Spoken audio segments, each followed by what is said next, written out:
should be with Facebook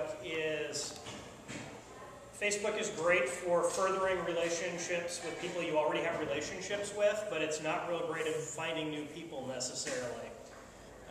Because you can't just go put a Facebook page out there and have it easily found by people who have no idea who you are.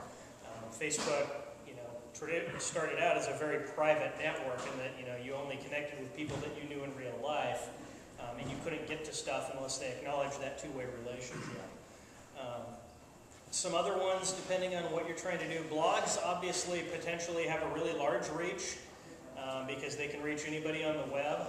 The key with blogs, I think, and using that as a mechanism to reach people is to establish relationships with both peers about your topic, and then also with kind of your potential audience. So if you have a blog, make sure that your clients, your customers know that you have a blog. Point them there to check it out. If you're looking at just kind of developing personal brand and personal knowledge ability, LinkedIn can be useful. It's really great when you want to find a job, but there's a whole lot of things on LinkedIn. There's a lot of groups and questions and answers where you can go be helpful. Say something I'm kind of familiar with is, if you're like a web designer and you are looking for work doing WordPress web design, go participate in the WordPress group on LinkedIn, help some people out, answer their questions. That's going to help you build up some credibility that might gain you a client directly, but even if it doesn't, it'll gain you some credibility with people that can then leave recommendations for you and say, hey, Bob was really great, he helped me out with this WordPress problem, he really knows his stuff. So I would say it kind of depends on who you're trying to reach. Look at your target audience. There's not really one, there's no magic bullet. I can't say Twitter's best or Facebook is best. So I would just add that and say you've got 300 million people on Facebook, you've got around 25 million people on Twitter. If you mentioned LinkedIn, give them all a shot and try it out. If you don't have time, try both of them for a month or two and see which ones you get most satisfaction out of, and the ones that you gain the relationships you want to continue, and then narrow it down. But Twitter, if you look at the patterns, there's 70 or 80% of people who try it, get a few followers, and then quit. Yeah, most people don't stay on Twitter. I think originally, I heard a statistic at one point that was like 50% of the people post like one tweet and then quit. Kind of. Yeah. And the value in, go ahead. The company I work for, we were mobile solutions. We did a deep dive analysis of Twitter users. We went to 200,000 Twitter, so the top 200,000 people in terms of followers. Over 200,000 was like 70 followers. So if you're talking about a big portion of the population of Twitter talks regularly, where if you look at Facebook, it's much more sticky because if you're 300 million people on it, you're going to find your aunt. I'm raised friends with my neighbor across the street, she's 60.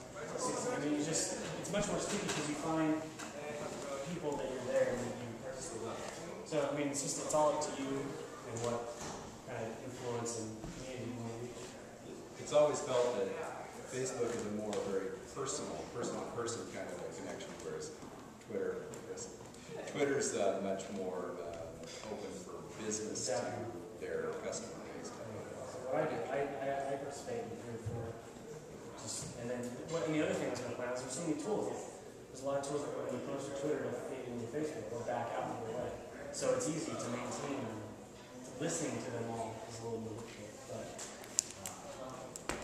I try to reflect and see from the producer side, that makes sense to have one that feeds a lot. Yeah. From the consumer side, if you're trying to reach people, then they may not be as nearly as technically or So that's why I have to help you. One of the other things that's interesting is to look at whether you're trying to get a message to people on the short term, or you're trying to establish, long-term stuff as well. Twitter is very transient. Messages will go out, your followers will see them. Potentially somebody might pick it up if they happen to be doing a search on a topic you're tweeting about. But it's a short-term thing. I mean, I think the search engine on Twitter right now will only show like the last 3,000 tweets that a person has made, which sounds like a lot, but if you start talking about some of the real heavy Twitter users, that might only be, 3 months worth of stuff. Facebook is closed and that most of what is on Facebook can't be found on the web. Blogs are very open. Blogging isn't going to be as targeted because you're not going to be making kind of a direct personal connection with somebody as you do it. But it's going to be out there on the web for the longer term so that eventually you'll get indexed in search engines, you'll be bringing in Google traffic and things like that. So again, depends on what your target is. The other thing is you own your blog. Twitter might disappear when the broker bans it, and because 2 years ago MySpace was the thing, and now like you were Facebook. So like you were talking about transit users, your blog is yours. What I would do is centralize it in your blog and use the other tools. Yeah, that's a good point. Yeah, a lot of what some of the people like Chris Brogan and that will talk about is your blog is your hub, and then he refers to Outposts as the other places that you participate. But your blog can be that central thing that you own, you completely control, but you participate in Facebook and Twitter and LinkedIn and different social networks depending on what your thing is. I mean, Jason mentioned MySpace, which was the big kind of for lack of a better term, the mainstream social networking thing a few years ago. But MySpace is still going big and strong within the music community, which is really what has always been its strength. So if you're into music, you're still doing MySpace, I'm sure. Whereas if you're into tech, techies don't use MySpace now pretty much at all. So it's a consideration. So who else? I have two questions actually. First one is, what are some of the more lesser used or creative or unique strategies or tools that you've seen actually put to use in the real world that, other than I made a Facebook page that is right now blasting? So what are some interesting things that I've seen done in the real world? So one thing that I think is kind of interesting, and if you follow any of the big tweeters in Portland, you probably have seen reference to this. So what's interesting about social media is that for the most part, a lot of it is word of mouth. And the idea is that you get your message out there and then you get other people to communicate your message for you. So if I come to the Ike Box and they make me a really good latte, I can tweet, hey, I'm at the Ike Box, just had an awesome latte. I've now done marketing for the Ike Box at zero direct cost to them. So what I've seen be real effective is businesses that have kind of been able to plant the seeds with heavy social media users, which may or may not work depending on your market. But up in Portland, there's a fairly active food cart scene. And these aren't like the roach coaches that you think of down at the shipyards.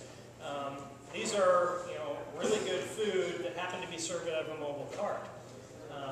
There's a guy named Greg who has a major in philosophy from Portland State, who about 7 months ago decided to start up a cart selling fried pies.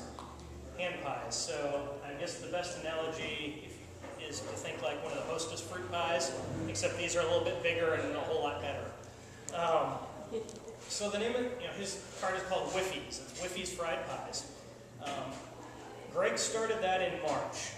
Greg essentially did no advertising. He set it up next to a few other food carts. But some Twitter users found it and started tweeting about it. And that was in March. I believe it was in August when Willamette Week, which is kind of the biggest alt-weekly newspaper in Portland, they do an annual Best of Portland competition.